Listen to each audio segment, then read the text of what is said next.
Welcome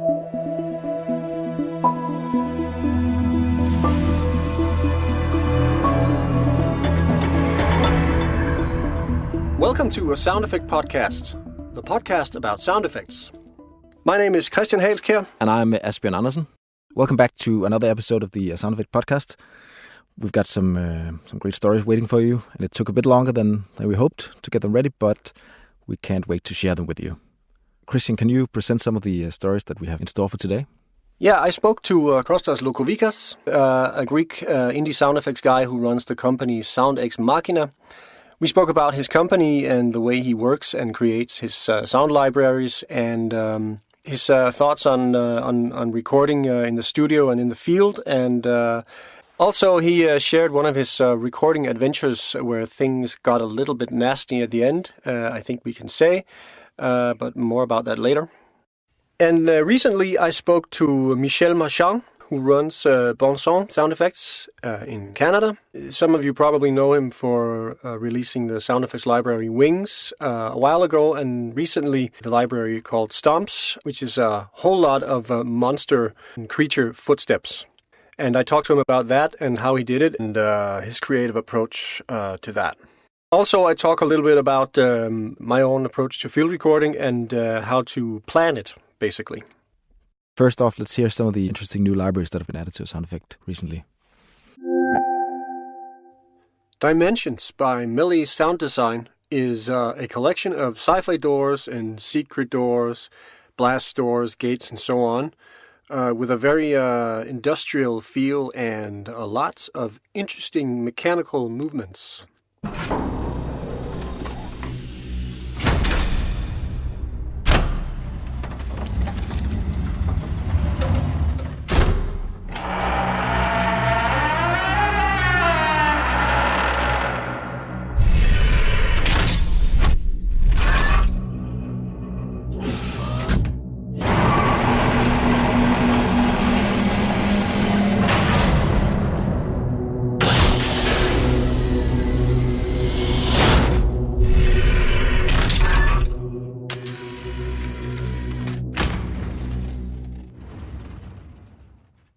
Castles by Soundmind is a collection of sounds collected in old castles in southern Poland. These are focused on the acoustic environments of both indoors and outdoors, small and large rooms. Also, wherever interesting objects were found, some additional sounds have been made with them. And of course, you also get recordings of a medieval torture chamber in there, so enjoy.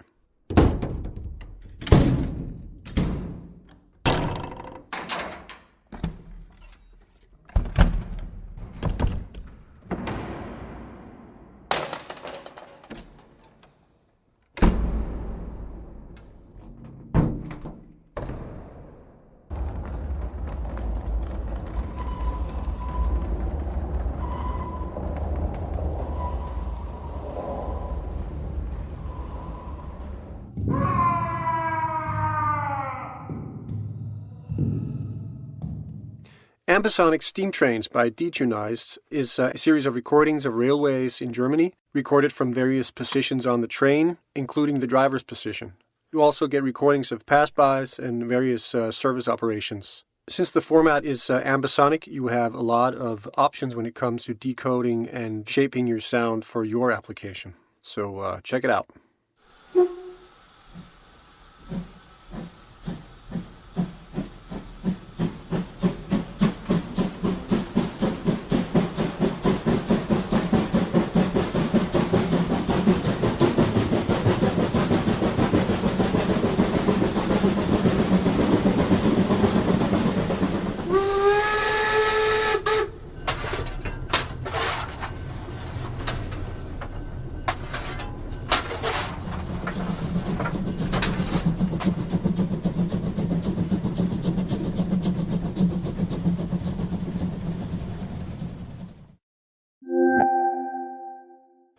Sound designer Michel Marchant is the owner of the sound effects company Bon Son and the maker of the new Creature Footsteps library Stomps.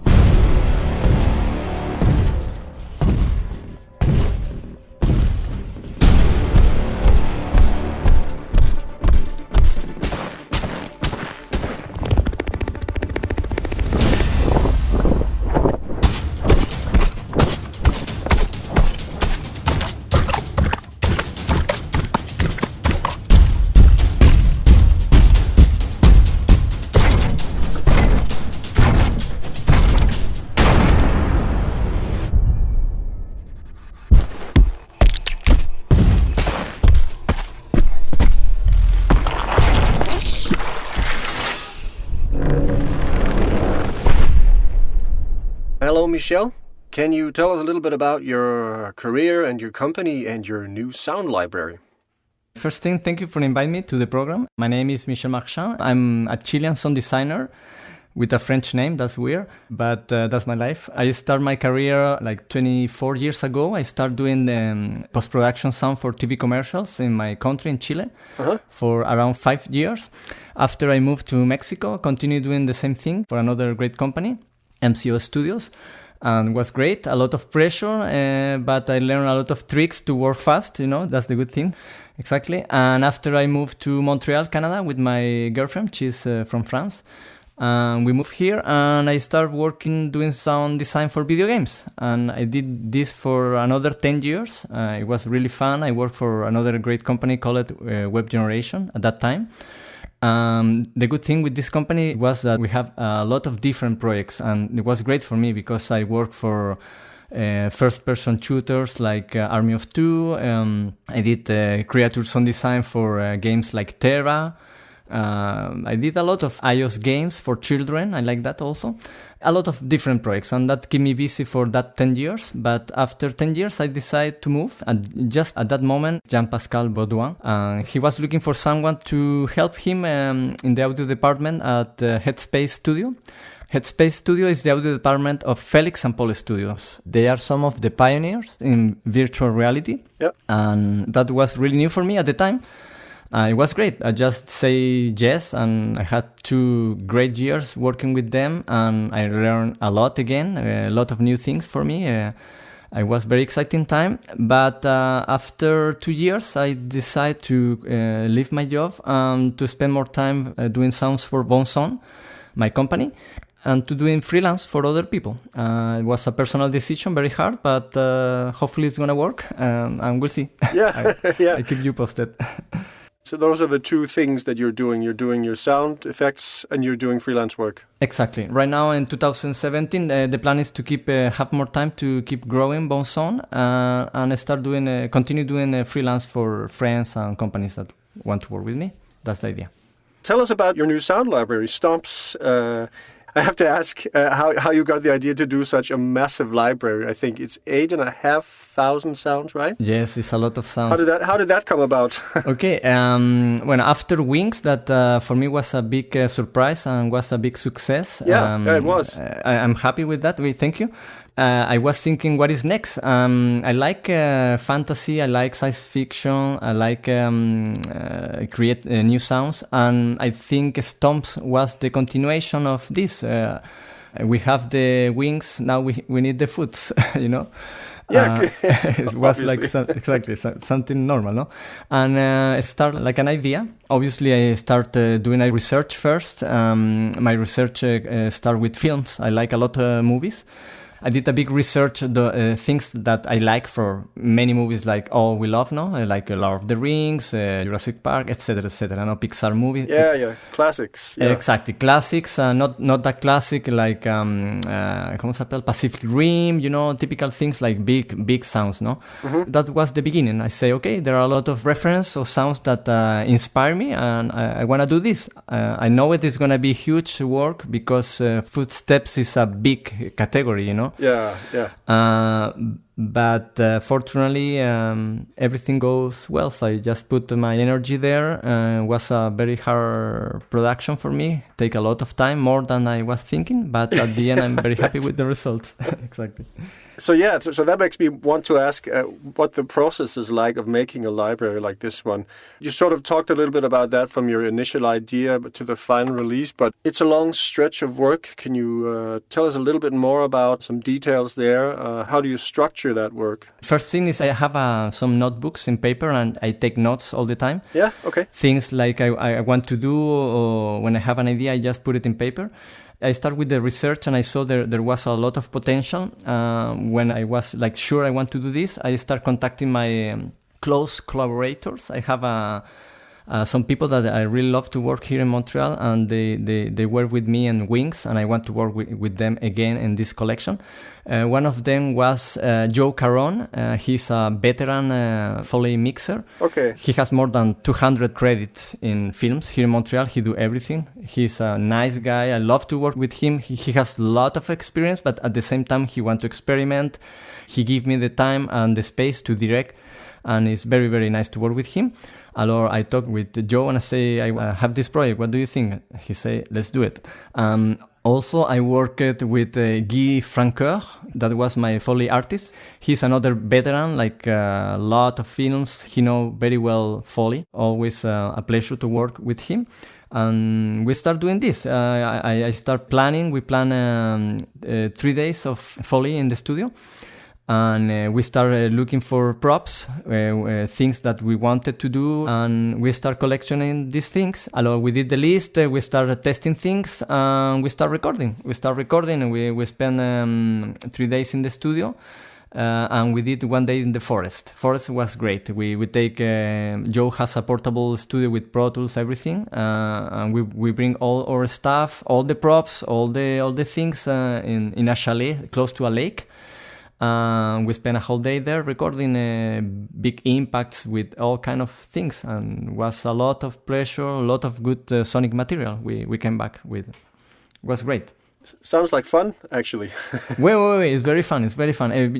We are sound designers. We are all the day close in the studio working, when you have the opportunity to go out and record things with nice people and to learn, that's the most important thing. You are learning.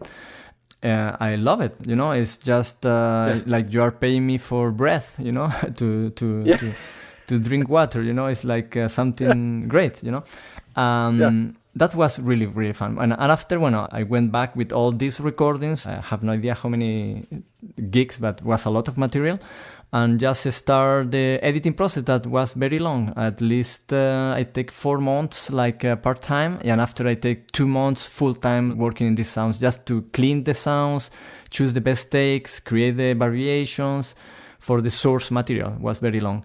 And after I did the textures, that was sounds that were not exactly footsteps, but there are sounds that you can use for your work. It's really, really useful to give some twist to your footsteps. Yeah.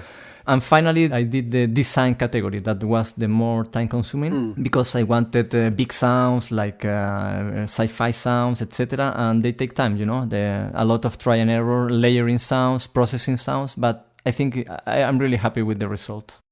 Yeah, well, they certainly sound good. I have to say.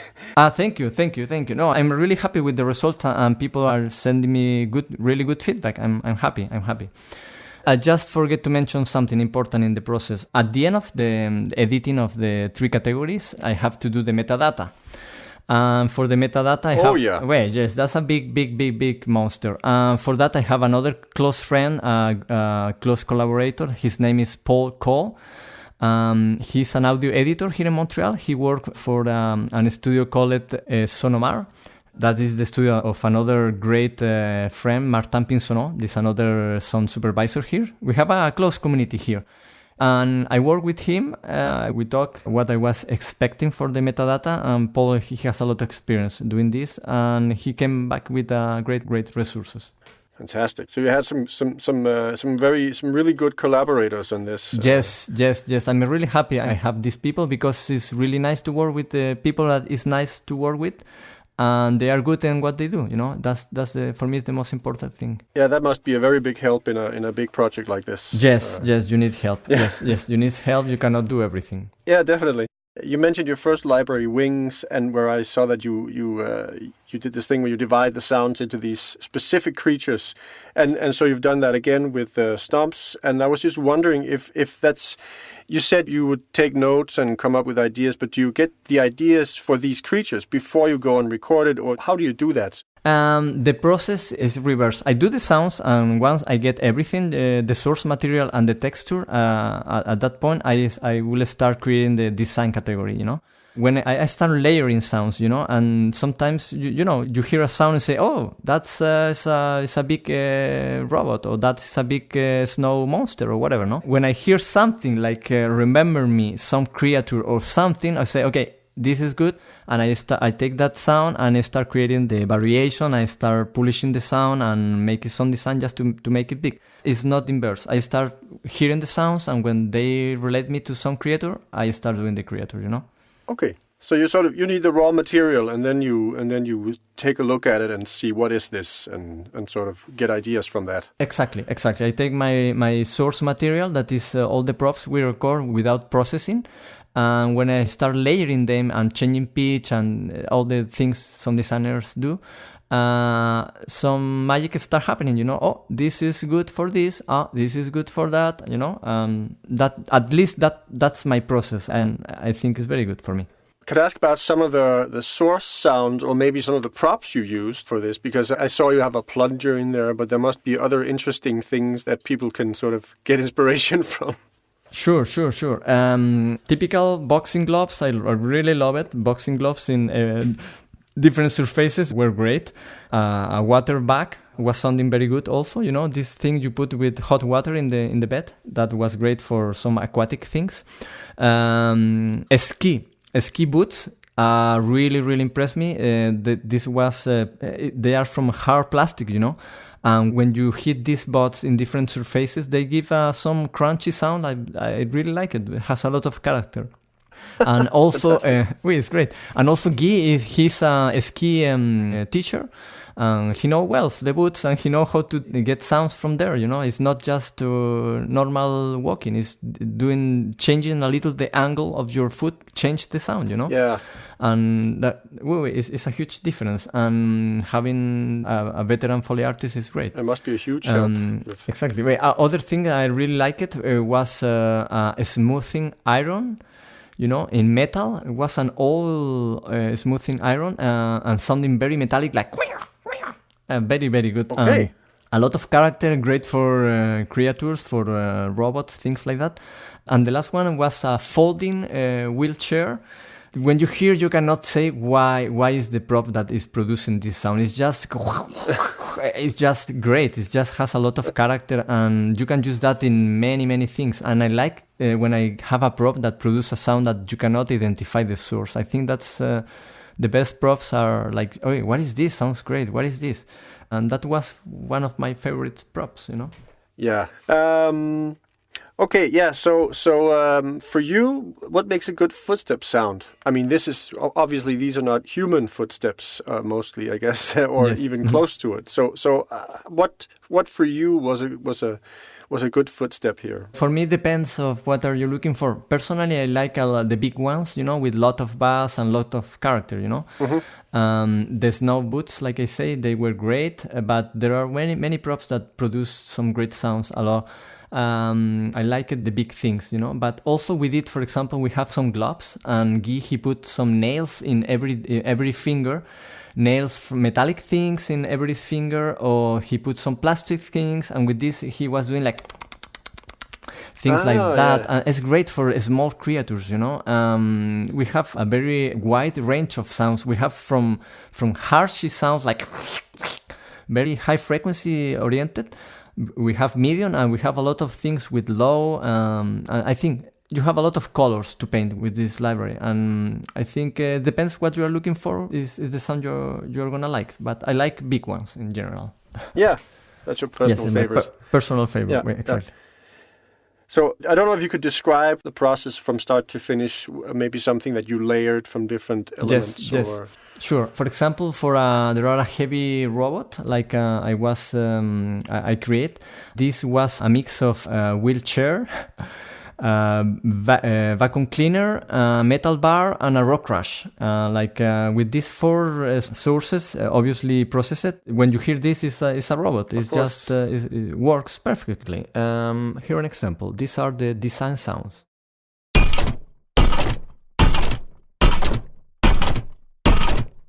And now I'm gonna play the source material that I used to create that sound. I use a wheelchair, vacuum cleaner, metal bar, and a rock hit. And again, all together processed sounds like this. Here another example. This is called mechanical. It's from the design category and sounds like this.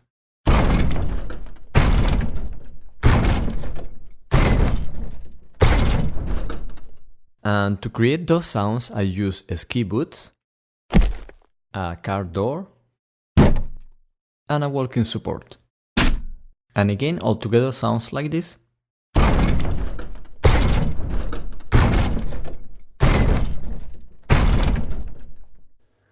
Cool, very cool. Thank you. When do you think, okay, this is enough for a sound designer to work with? I shouldn't do any more. How much for you is enough? This is a good question. In some cases, my minimum is 10 variations for sound. That's the minimum. But in general, you have 20, 25. And I think in some cases, I have like 50 or 60. Why I have so many variations for one prop? Because when we were recording, was sounding so good, like I say, okay, I don't want to put 25. Why? They sound great, and you can use for many other things, you know. I just if the prop sounds good and the sound is good, I want these variations in the library because people is gonna be useful for everyone, you know. Yeah. But in some cases, you have a good sound, but the prop sounds near the same, you know. And in that case, maybe I'm gonna just keep 10, you know, the minimum. There was some cases that the sounds were really good, and I just wanted to have as much variations as possible, you know. Yeah. So basically, you trust your ears, and you trust that if it sounds good to you, it probably sounds good to someone else. That has been my philosophy in my company, and I think normally it works. You know, yeah, it seems to work. I have a lot of experience. I'm just trying to give as much as I can to the sound designers and sound editors, and I think they appreciate having all these variations. I think it's a good thing for everyone. Looking back at the whole project of Stomps, what's been your favorite thing about the whole thing? I think my favorite thing was the recording, having fun with Joe and Guy in the studio and in the forest was a lot of pleasure. In this collection especially, I think the design category was also a big pleasure for me because I was creating some great sounds that I like it and hopefully people is gonna like it. But the source category is great also. They're gonna have all the raw material if they want to create their own footsteps. That's the idea. It was really a great project for me. Well, thanks a lot for joining us and for telling us about your work and your interesting new library, and we'll look forward to seeing what you do next. Thank you very much for inviting me to the podcast, and keep in touch. See you soon. Bye. I'm here with Kostas Loukovikas, and he's the man behind the sound effects company Sound Ex Machina. And hello, Kostas. Hey guys, hi. The reason we're laughing is because he just forgot to record his voice, so now we have to do it all over again. But that's fine. So it's going to be a lot better now. Anyway, can you tell us a little bit about who you are and what sort of work you do? Hi, thanks for having me. I'm Kostas Loukovikas, composer, sound designer and recordist at Sound Ex Machina, an indie studio producing context-based sound libraries and custom-built sound effects. Right. And how did you get started in all of this? What's your background? Well, the journey to sound and music started since I was a small kid. My parents always remembered me getting fascinated by hitting various buckets and such, just to listen to the sounds classic. They made. Yeah, classic. Long story short, started learning piano at the age of 8. Took my first steps to composition a few years later with alternative rock and down-tempo music bands. Mm-hmm. Up until I started producing and releasing my own stuff, electronic-based music with computers. And apart from music composition, I also worked as a sound engineer and operator in the visual sound media department in cultural and conference centers, as well as PA companies, where I became more and more familiar with new media and sound and stuff like that. Fast forward a few years later, I got involved in a series of ebooks with traditional tales from all over the world that led me to jump onto sound effects and field recording. Hence the idea of Sound Ex Machina. Cool. So you did sound effects for these ebooks and everything? Exactly, yep. That sounds like a good gig. So you have a number of different sound effects libraries out, and you have lots of different stuff, from studio stuff like user interface sounds, and you have some that are obviously recorded in the field. So what's your preference? Do you do both, or like both, or do you prefer one, or...? I get pleasure doing both, actually, Christian.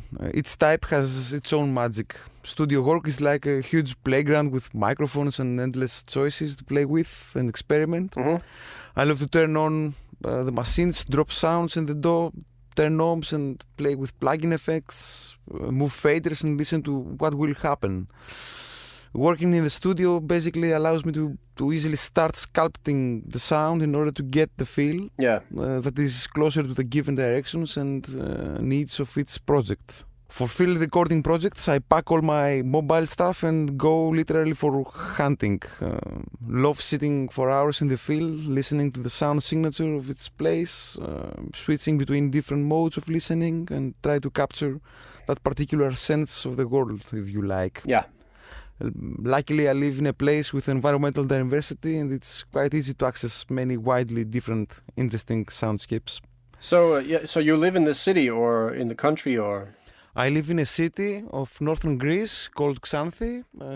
I think we came last year in Crete, here in Greece. Yeah, I went to Greece, So, you know what's the environment like? What kind of gear do you use for this, for your studio work and your field work, and what do you like using? For exterior sound effects and field recordings, especially when I need to record in stealth mode, I use the handheld Zoom H6, although I'm going after F8 plus Sound Devices Mix Pre-D shortly for more quiet and sensitive sounds. Yeah. I use various types of microphones like the Sennheiser MKH 8060 and Octava microphones MK12 Match Pair, Figure 8 for MS recording, or MK105 for some nice voice parts. I also use Rode Blip windshield and various Rycote windshields, AKG headphone and a couple of contact mics. In all interior recordings, I always pass my signal, my mix through the TL Audio Ivory 5051, which is a very warm stereo preamp, EQ, compressor and limiter, and Roland M16DX sound card. In some cases though, like when we were recording Kitchen Sounds library, I moved practically all my studio to the place. All right, okay. So you do a little bit of everything when you're out there in the field. Yeah, exactly. Sounds cool.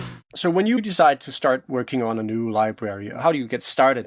Is it like an idea you get and then you just go after it? Or is it like, oh, what sort of sounds do I have on my hard drive? I should do something with these. Or how do you get started? I try to do a lot of research before I start recording its library. I learn the restrictions, the technical info, type of equipment I could use, scout the location if possible, and such. Yeah. The first thing always is to open a document in Google Drive and start collecting all the necessary information. For example, both in Sounds of Istanbul and Mediterranean Summertime libraries, I needed to gather as much as possible information about interesting spots, habits of inhabitants, weather condition, working hours of the museum, ports, road and sea transport resources.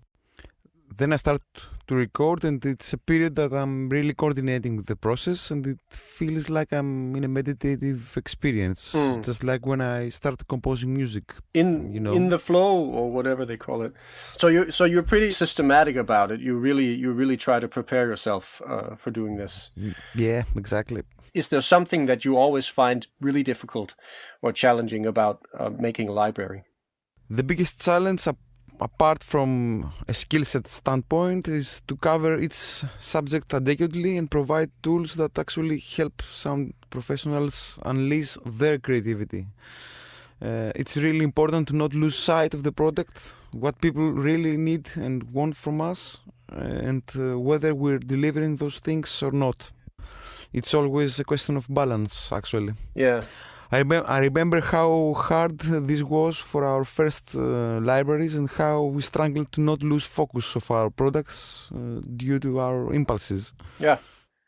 So trying to sort of balance what seems interesting when you're out there recording with what you know people will find useful, actually, and keep that in mind. So I guess that sort of leads to the next question here. If you have a special sound philosophy, you definitely seem to have a philosophy about what you should be recording to record things that are useful. But then you said you used this special preamp in the studio, this TL Audio.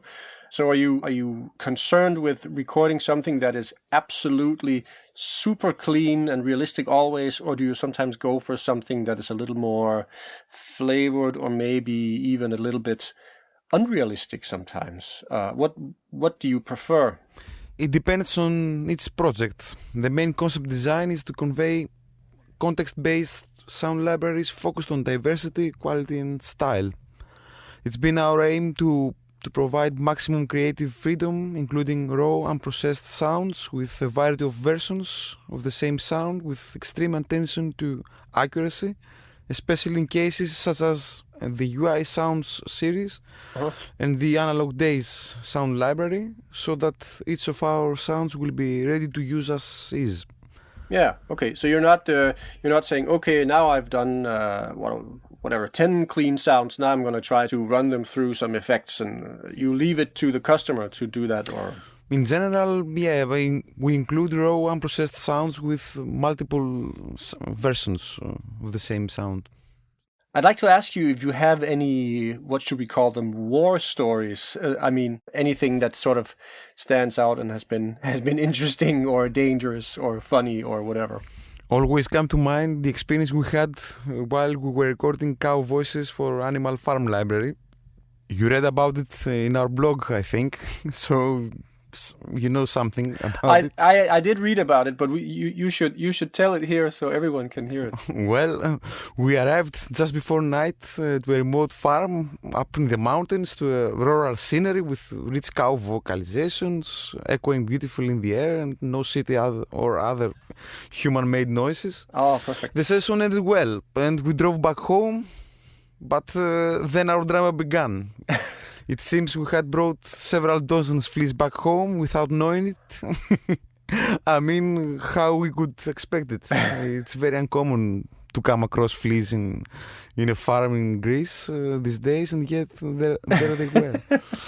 The fleas were all over the place, and our bodies full of bites. Later, after a couple of chemical disinfestation sessions, we realized some of them had also nested in the windshields we used that day. I believe there's a picture on your website, actually, of someone's body with a lot of flea bites on it. It's my body, Christian. It looks horrible. Awful experience. Yeah, All right. And the result: 7 days exile from our homes and our wives on the edge of a nervous breakdown. So what do you do? Yeah. We moved to our mom's house in order to clean up the house. You had to stay away for 7 days, or what? Indeed. Well, of course, only a mother would take you in. That's a good one. If someone came to you and asked you, okay, I want to start out in independent sound effects, I want to do what you do, Kostas, what advice could you give them? I would advise them to just go out and record sounds, basically, environments, whatever they like. Experiment, get used to their equipment, compare their sounds with others on the net. Yeah. Read a lot, articles, tutorials, others' experiences, achievements, and faults. Yeah. And constantly question themselves. And start listening, right? And start. Yep. The more you record, the more you realize what sounds are actually there the moment you press record. True. And you start listening to it and say, oh, okay, so that was there too. I didn't hear it when I was out there, but now I hear it. Yeah. Changing your way of listening. Yeah. This is true. Actually. Okay. It's been great talking to you and hearing about your business and your work and what you do. And we look forward to hearing more interesting sounds from Sound Ex Machina. Thank you very much for being a part of this. Thank you, guys. It was really a pleasure talking to you. It's been a pleasure. Me too. Cheers. Venturing into a new field of interest can sometimes be a self-amplifying experience. The more you learn about it, the more practical experiences you gather in the field, whatever it is, the more immersed you become. And field recording has certainly been like that for me. And it's easy enough to get to a level of excitement where you just want to record pretty much constantly. Because there's so much sound out there, right?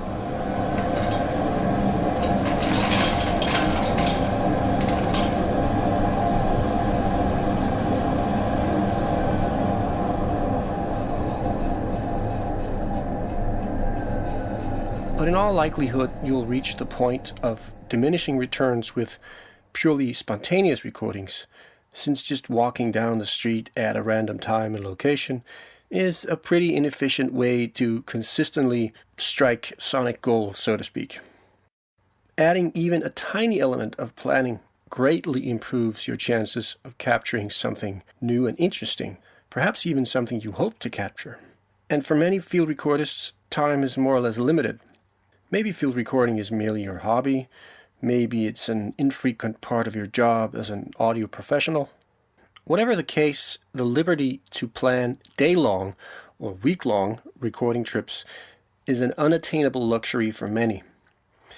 It often becomes a matter of figuring out what you can realistically manage to record in the time you have.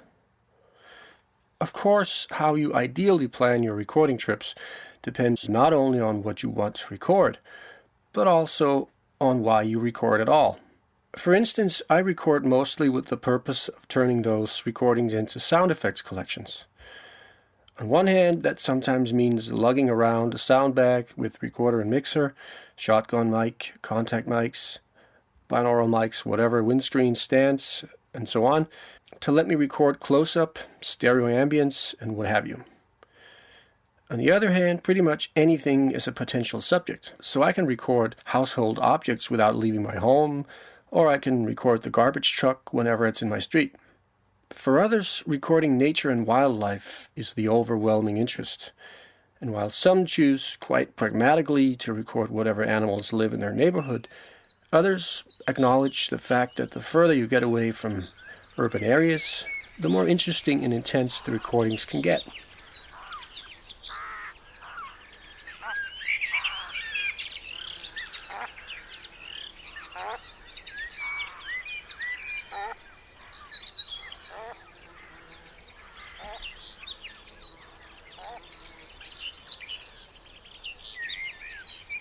Depending on where you live, and many of us live in or near cities, that can be a challenging path for a field recordist.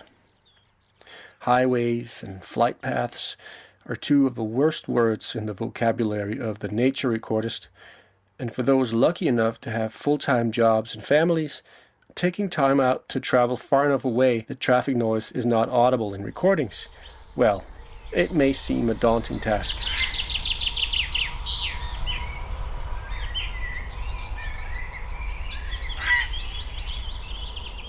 But no matter what your thing is, the way to get it done is planning.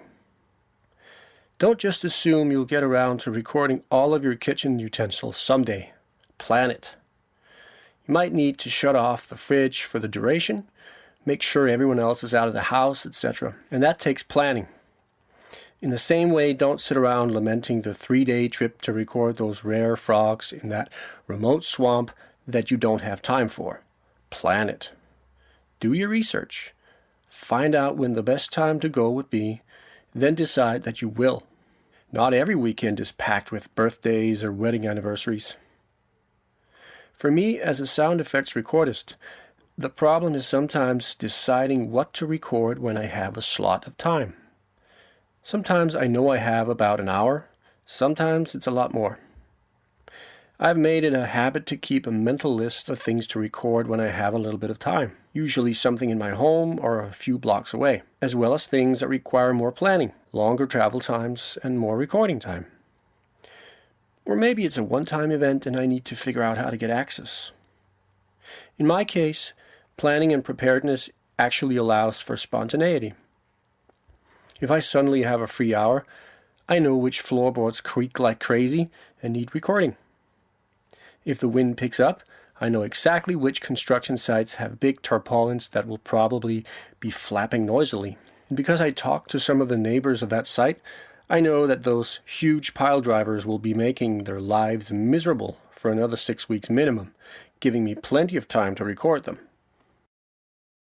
And this all reminds me of a story I once heard of an old huntsman. He lived many years ago all alone in his little cabin out in the wilderness somewhere. And he'd lived in that same spot his whole life, and he never strayed farther away than his hunting trips took him. Every morning when he stepped outside his cabin, he knew, just by looking at the sky, feeling the wind and using his ears, what the weather would be like that day and where to find his prey. So he knew his surroundings like the back of his hand, simply from living in them and paying attention to them. It's a nice little story, which obviously doesn't apply to everything a field recordist does, or any other person for that matter, but the point is that paying attention is the recordist's most important skill, in my opinion. The more you do it, the more you learn about your immediate surroundings, the easier your planning becomes. Where to record a dog that barks often? Where to record individual cars relatively easy? What time of year the seagulls are nesting and therefore extra vocal? All those things. And a nice side effect of paying attention is appreciation. People around here hate the ever-present seagulls, for instance, for stomping on their roofs, crapping on their cars, and just generally making a racket. But I've come to appreciate them for their incredibly nuanced voices, which adds not only to the atmosphere of this port city I live in, but also a sense of space from the way their voices sort of reverberate around the buildings and over the rooftops.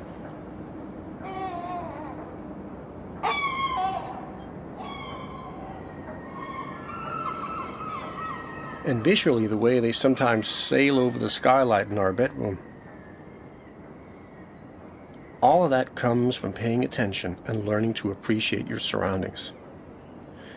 Now I just need to find a way to set up my gear on the roof without falling down and killing myself. And that will take some planning.